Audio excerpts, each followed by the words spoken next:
Welcome to the Podkey summary of To Heart 2.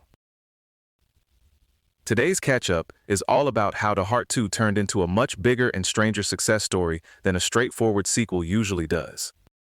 It had an unusual release order, a branching structure that rewards a lot of repeat play, a deliberately old-school setting, and a production process that sounds equal parts ambitious and mildly exhausting. And then it kept going. Across anime, manga, spin-offs, strong sales, and even an open-source code release, which is not a sentence you get to say about commercial visual novels very often. One of the most distinctive things here is the release strategy, because To Heart 2 basically flipped the pattern of the first game. Instead of starting on adult PC and later moving to consoles, it launched first as an all-ages PlayStation 2 game on December 28, 2004. Then in 2005, it got the adult Windows release, To Heart 2X Rated, which added scenarios and introduced Sasara Kusugawa. After that, later PSP and PS3 versions swung back to all ages again, while expanding the game further. So right from the start, you can see the franchise being built to serve both console players and the adult PC audience, instead of picking one lane and staying there. The game itself breaks each school day into commuting, school, after school, and home segments, and that structure controls who you run into and when. Some events are mandatory, some are temporary, and some only show up if certain conditions are met, so the routing has a fairly organized machine behind it. Your choices change heroine affection and push route progression, but the system really only meaningfully changes the plotlines for Konomi and Karen. That's an interesting detail, because it means the game offers a lot of branching logic, but not every branch has the same narrative weight. And if you want to see everything, repeated playthroughs are part of the deal. The scenario count grew from 9 routes on the PS2 version to 10 on Windows and PSP, and then 11 on PS3. There's also a bad ending that matters more than usual, because it isn't just a dead end you shrug off and reload from. That bad ending becomes the narrative foundation for To Heart 2 and Other Days, which adds 7 more heroines you can pursue. So even failure got promoted into sequel material.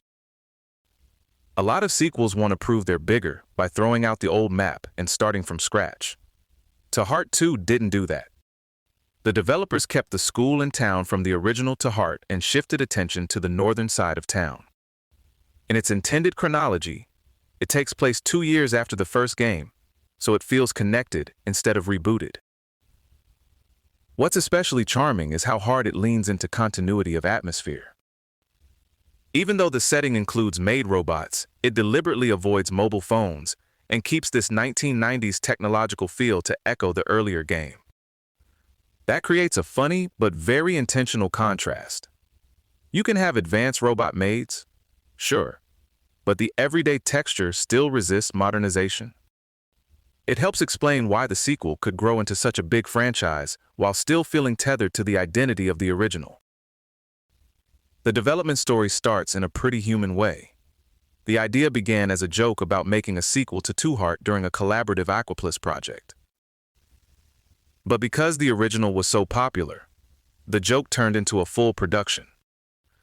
The work itself was split between Osaka and Tokyo, and the team started out meeting in person before gradually relying on telephone calls and instant messaging. Staff said communication was difficult, and apparently difficult enough that scenario writer Shosuke Miyake spent 2 months on a business trip to Osaka during development of To Heart 2X Rated, just to help sort coordination out. That detail tells you a lot about the scale and friction of the project. Sometimes game development history is lofty creative vision, and sometimes it's somebody packing a bag because the messages are getting too messy. They also dropped an early plan that would have paired each of 4 illustrators with 1 scenario writer. On paper, that probably sounds neat, but the risk was that the final game would feel like 4 disconnected works stitched together. So instead, writers and artists were assigned based on individual preferences, which sounds less tidy, but probably gave the whole thing a better chance of feeling like one game. To Heart 2 didn't stay confined to one game for very long. It expanded into a pretty huge multimedia franchise with 6 anime adaptations, 4 manga series, 15 manga anthology sets, 3 internet radio programs, 2 drama CDs, and 6 novel adaptations. That kind of spread says a lot about how these character-driven visual novels work. If people connect with the cast, the format becomes flexible. And the spin-offs really push that flexibility. The romance cast got reworked into other genres, including a fantasy RPG, action and card games, a 3D visual novel, a fighting game, and even a pachinko slot machine. The characters also crossed into Aquaplus's broader catalog, showing up in Aquapazza, Aquaplus Dream Match, and as downloadable characters in Dungeon Travelers 2. At that point, To Heart 2 isn't just a single title anymore. It's basically a reusable character platform with a very specific emotional and aesthetic identity.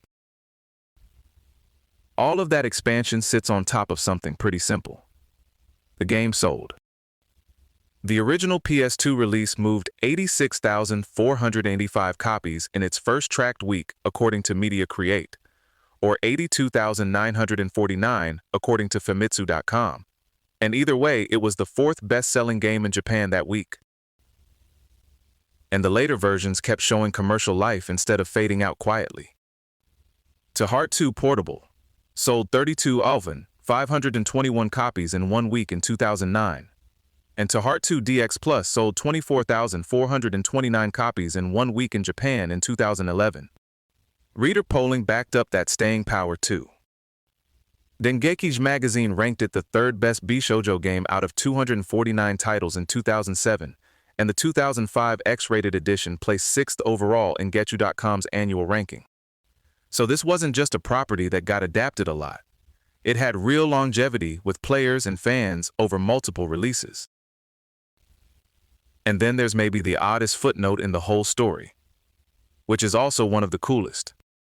In December 2005, Aquaplus released the source code for To Heart 2 X-rated under the GNU General Public License. The reason was practical. The game used Xvid-derived code, so that license obligation mattered. Still, the result is unusual. A commercial visual novel ended up with an open-source code release. The source was originally distributed on CDR by request, and later got mirrored on GitHub. That gave the game a preservation and technical afterlife beyond its normal commercial run, which is a rare thing for this kind of title. For a series so focused on continuity, it's kind of fitting that even the code found a way to stick around. So To Heart 2 stands out for more than nostalgia. It's a sequel that carefully preserved an older mood, expanded through a very flexible release strategy, and then kept finding new forms long after the first launch.